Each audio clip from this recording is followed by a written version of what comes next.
कॉकरोचों ने देश में वह काम कर दिखाया है जो कि पिछले 12 वर्षों में कोई नहीं कर सका। कॉकरोच और देश के जेनजी की ताकत का ही नतीजा है कि मोदी सरकार के सबसे ताकतवर बीजेपी के एक के बाद एक राज्यों में चुनाव जिताने वाले शिक्षा मंत्री धर्मेंद्र प्रधान को अपने पद से इस्तीफा देना पड़ा है।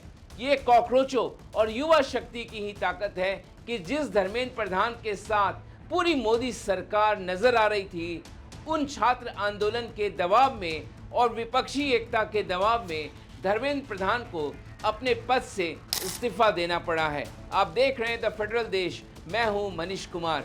शनिवार 25 जुलाई के दोपहर 2:18 पर पूरे देश में छात्रों और विपक्षी दलों के निशाने पर चल रहे धर्मेंद्र प्रधान ने सोशल मीडिया प्लेटफॉर्म एक्स पर एक पोस्ट डाला।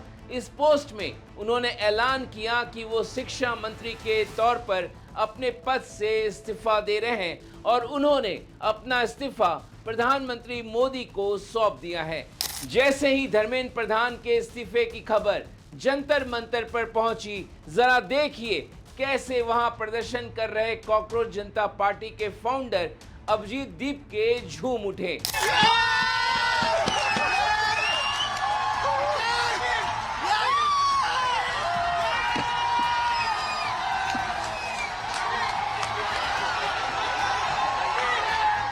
मंच पर ही अभिजीत दीपके और उनके साथियों ने धर्मेंद्र प्रधान के इस्तीफे पर जश्न मनाना शुरू कर दिया। अभिजीत दीपके ने कहा कि धर्मेंद्र प्रधान का इस्तीफा हो गया, लेकिन उनकी 2 मांगें अभी तक पूरी नहीं हुई है। उन्होंने कहा कि नीट पेपर लीक के चलते जिन छात्रों ने सुसाइड किया है, उन्हें जब तक 1 करोड़ रुपए मुआवजा नहीं मिल जाता और जिन छात्रों के खिलाफ दिल्ली पुलिस के लोगों ने बर्बरता की है, उनके खिलाफ कार्रवाई नहीं होती, उनका प्रदर्शन जारी रहेगा। ये जो आज खुद को बादशाह समझ बैठे हैं ना, ये हमारी वजह से बैठे हुए हैं। और इस्तीफा हो गया है, लेकिन हमारी 2 और मांगे ऐसे ही नहीं जाएंगे। नीचे उतरो, ऐसे नहीं जाएंगे। कॉकरोच एक बार घुसता है तो निकलता नहीं है कॉकरोच।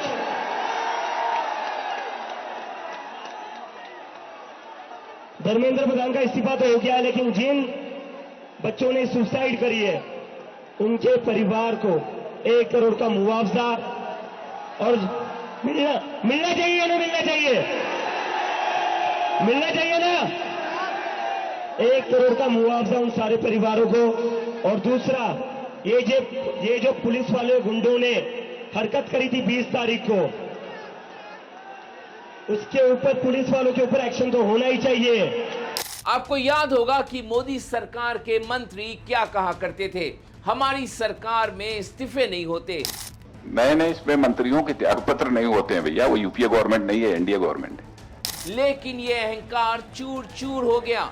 कॉकरोच जनता पार्टी के छात्र आंदोलन और उसके साथ कंधे से कंधा मिलाकर खड़ी विपक्षी दलों के ताकत का ही नतीजा है कि मोदी सरकार के ताकतवर मंत्री धर्मेंद्र प्रधान को इस्तीफा देना पड़ा है। धर्मेंद्र प्रधान ने अपना इस्तीफा प्रधानमंत्री मोदी को भेजा है। उसमें उन्होंने लिखा कि जंतर मंतर और देश में जो स्थिति बनी है, इस स्थिति का राष्ट्र विरोधी ताकत लाभ न उठाए, देश की एकता बनी रहे, भारत के एक भी विद्यार्थी का भविष्य कानूनी पेचीदगियों में ना उलझे, हमारे बच्चे अपना समय पढ़ाई में लगाएं, करियर बनाने पर फोकस करें। इसी बात पर विचार करते हुए मैंने अपना त्यागपत्र प्रधानमंत्री को भेज दिया है। धर्मेंद्र प्रधान के इस पत्र से एक बात तो साफ हो गया है कि मोदी सरकार को इस बात का एहसास हो गया था कि देश का जेनजी सड़कों पर उतरा है, कहीं ना कहीं उसके खिलाफ देश में माहौल तैयार हो रहा है और इसी डर के चलते धर्मेंद्र प्रधान को अपना इस्तीफा देना पड़ा है। धर्मेंद्र प्रधान के इस्तीफे पर प्रतिक्रिया देते हुए वायनाड से लोकसभा सांसद प्रियंका गांधी वाड्रा ने कहा कि देश के युवाओं के सामने लोकतांत्रिक और दमनकारी सरकार को आखिरकार झुकना ही पड़ा है। That I believe today, the 25th of July 2026, is the day that the people of our country have started claiming their country back from those who have tried to destroy the Constitution, from those who have tried everything to oppress and suppress the voice of our people.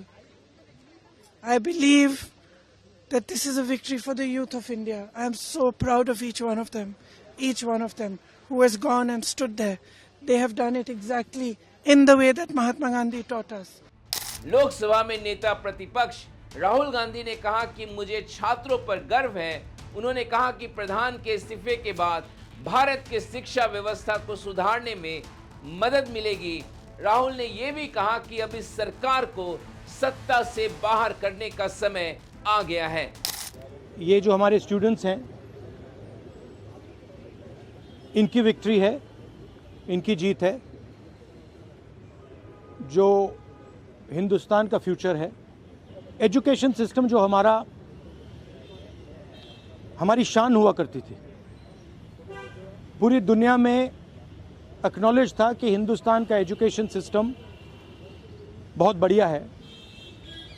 उस पर सालों से आक्रमण हो रहा है, उसको capture किया जा रहा है, उसको प्राइवेटाइज किया जा रहा है।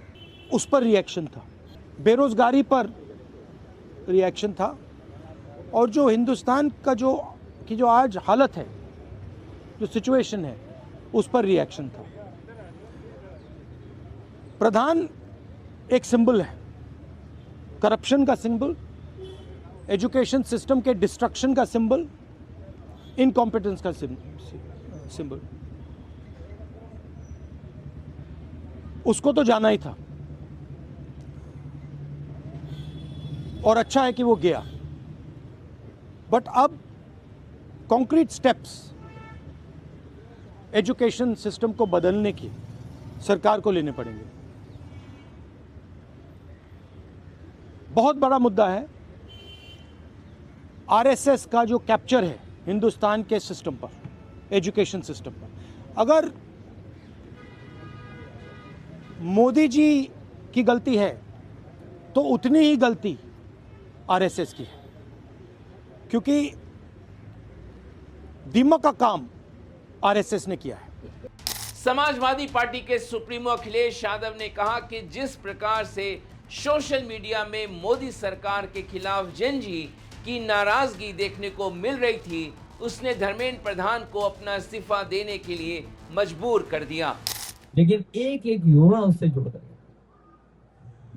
ये युवाओं की और आज के जमाने के इंटरनेट और सोशल मीडिया के माध्यम से और सड़कों पर जो आंदोलन फैला, उसकी वजह से अंतोगत्वा भारतीय जनता पार्टी जो विश्व की सबसे बड़ी पार्टी है, जिनके पास न जाने कितने संगी साथी अंडरग्राउंड अनरजिस्टर्ड लोग हैं, उनको भी झुकना पड़ गया है।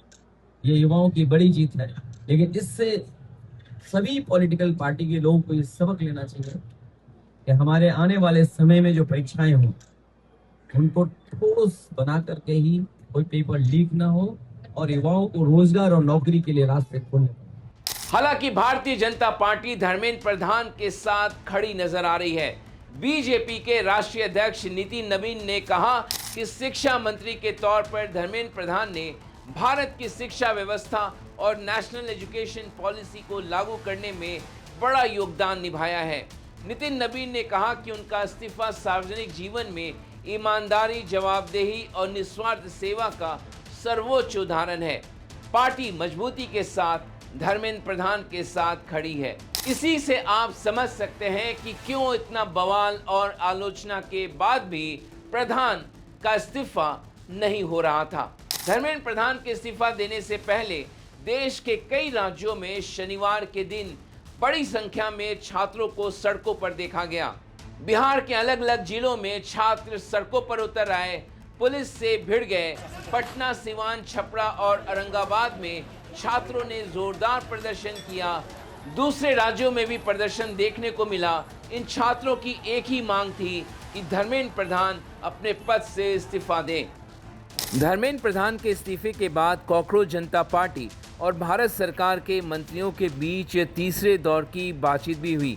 इस बातचीत के बाद स्वास्थ्य मंत्री जेपी नड्डा, केंद्रीय मंत्री जितेंद्र सिंह और सीजेपी के प्रतिनिधियों की प्रेस कॉन्फ्रेंस भी हुई।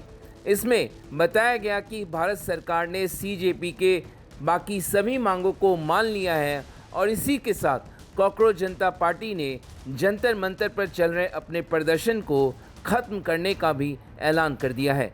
वहीं विपक्ष का साफ कहना है कि उसकी 2 मांगें अभी तक मंजूर नहीं हुई है, जिसमें 20 जुलाई को छात्रों के खिलाफ बर्बरता करने वाले पुलिस अधिकारियों पर कार्रवाई शामिल है। साथ ही प्रधानमंत्री मोदी देश से माफी मांगे। अब देखना होगा सरकार इन मांगों को लेकर क्या जवाब देती है। तो आज आपको हमारा ये वीडियो कैसा लगा कमेंट बॉक्स में जाकर ज़रूर कमेंट करिए और फेडरल देश के यूट्यूब चैनल को आपने सब्सक्राइब नहीं किया तो उसे ज़रूर सब्सक्राइब करें। आज इस वीडियो को देखने के लिए आपका बहुत बहुत शुक्रिया, धन्यवाद।